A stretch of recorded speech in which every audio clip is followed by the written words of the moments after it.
Hi guys and welcome to Foreman's Rise. Last time we spoke a bit about Oath of the Gatewatch. This time we're going to be talking about more Oath of the Gatewatch and also some speculation for Shadows over Innistrad. And a couple of spoilers as well.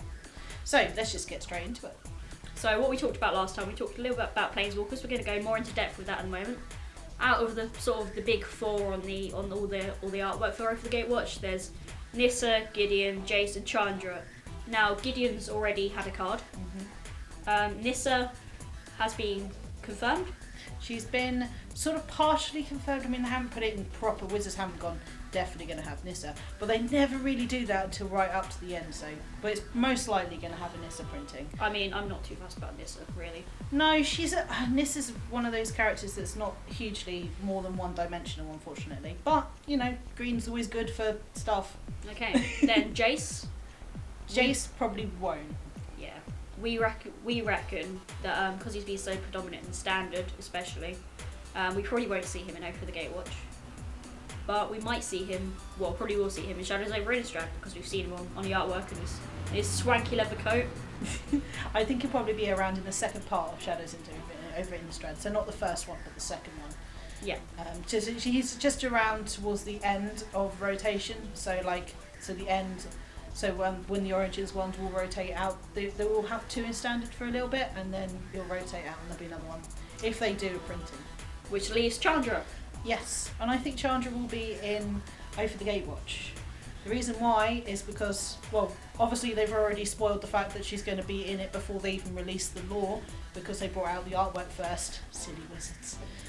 But basically, the recent Uncharted runs from last week featured Chandra basically making a decision to go and visit Zendikar because she's having a bit of a moral sort of thing, because she basically let the Eldrazi out in sort of like the same as a couple of other Planeswalkers. Good job. She's basically going there to check to see whether her mess is really bad or not. Goes there, gets caught up in a bit of crap, realises that it's a lot worse than she expected, pops back again and basically lets all of her people know, because she's like the boss now at the Abbot, as the Abbot of Carol Keep.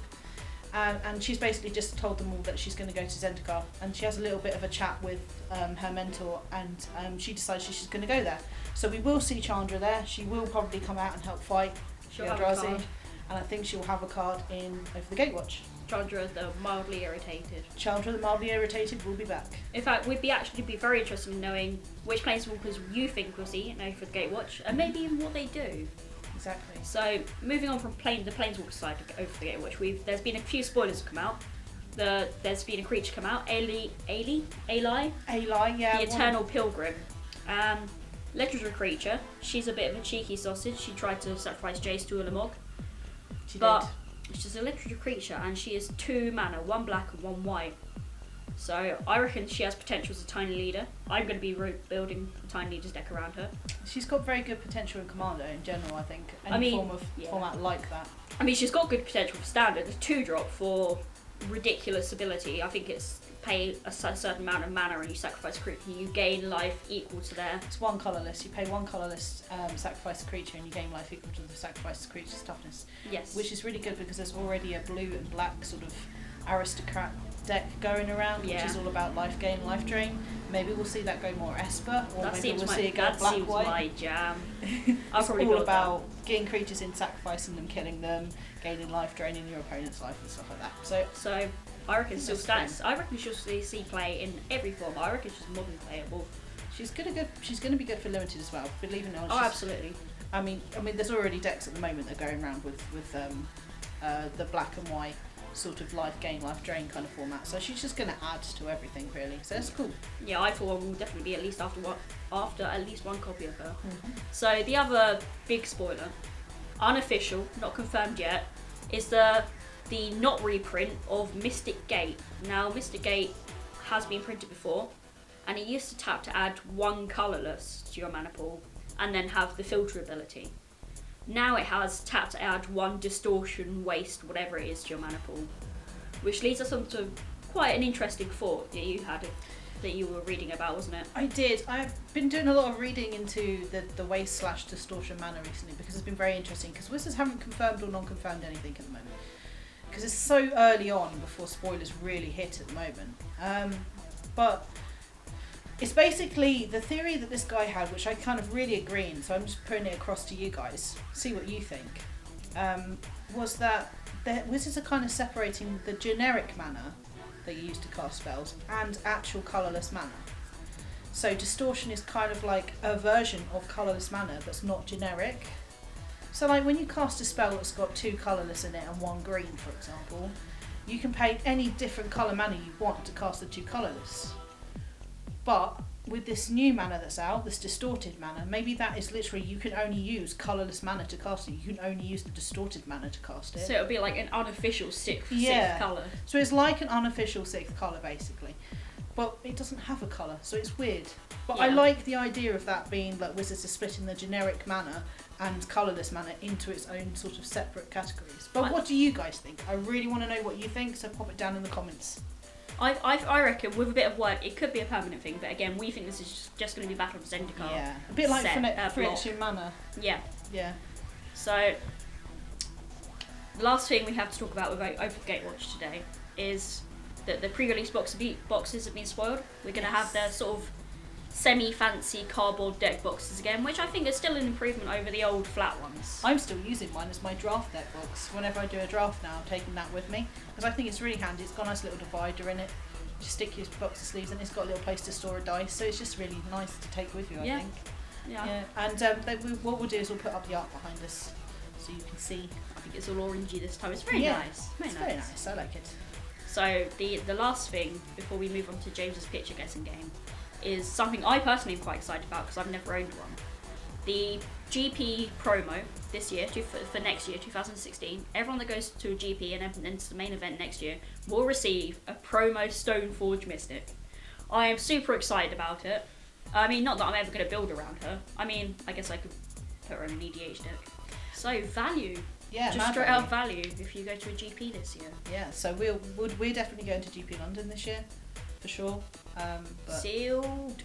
Yeah, GP London. Exactly what he said. But basically, you know, if you want the promo, just do as many GPs as you can. You get place out of them if you can afford to go to all of them. So yeah, picture guessing game time. Yeah, that's been the news for this week. So we'll wrap up with James's picture guessing game. So if you didn't join us last week, James is going to show a little bit of a picture here. I will show a bit of a picture. Oh, well, I don't know what that is.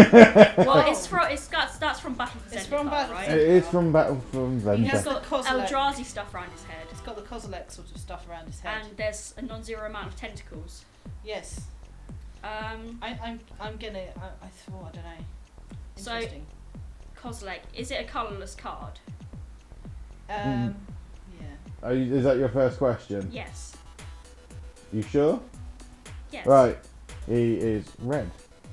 Well, that was my question was, is he colourless? Okay, so he's red. No, he's not colourless. Is this the one where you deal 3 damage to something? No. That's the only red card I know about Eldrazi. It is actually colourless, but it's got red in cost. It's devoid. Okay, so it's devoid.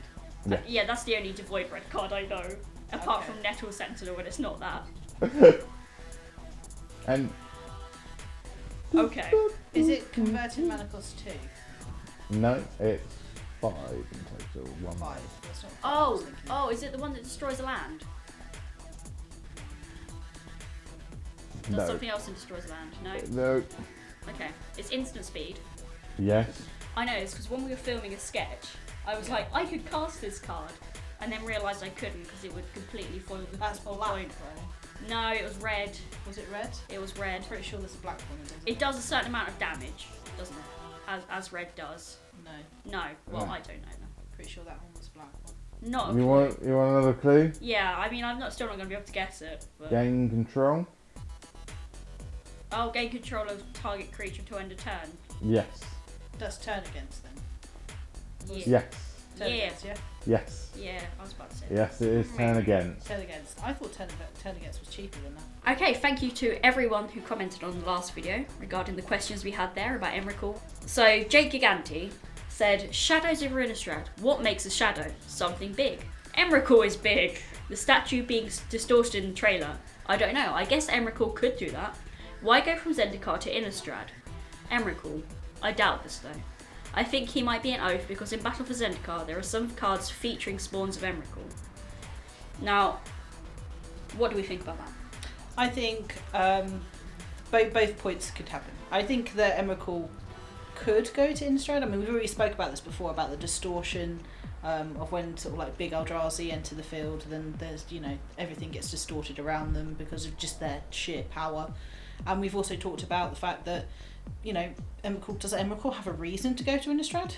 Eldrazi stuff. Eldrazi stuff, I guess. I mean, the same thing as well, if you want to talk about it, I mean, we already know Jace goes to Innistrad, and Ugin's already said to Jace that he needs to go to Innistrad to go and find Sorin and Nahari. What if Emrakul follows them?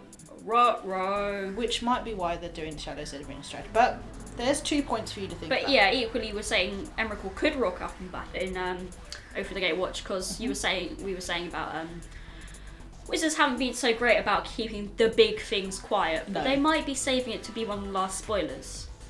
Exactly. They might literally be like, guys, we're just going to let all of this slip, but really, surprise Emrakul.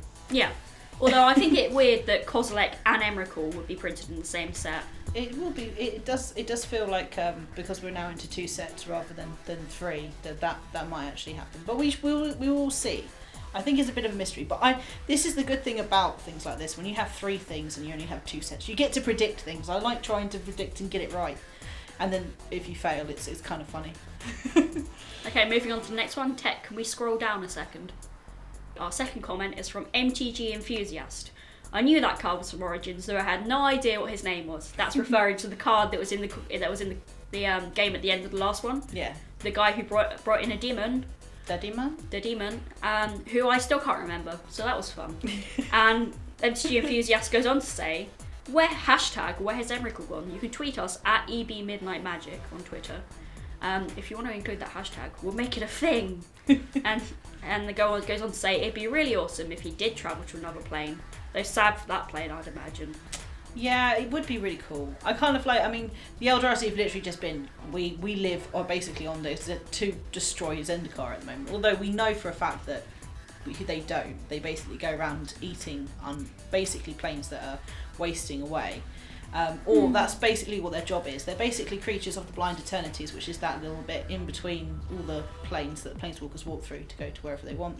It's the warp. The warp, yeah. It's like the space in between dimensions, more likely. It's kind of like that, basically. The jam in the Victoria Sponge. That is the multiverse. Yeah. So you got like so when you have a Victoria Sponge, you got like sponge, and then you have like jam, and then sponge. So like blind eternities, jam. Okay, sounds good. Blind Eternities sound like a good place. It does sound like a cool place.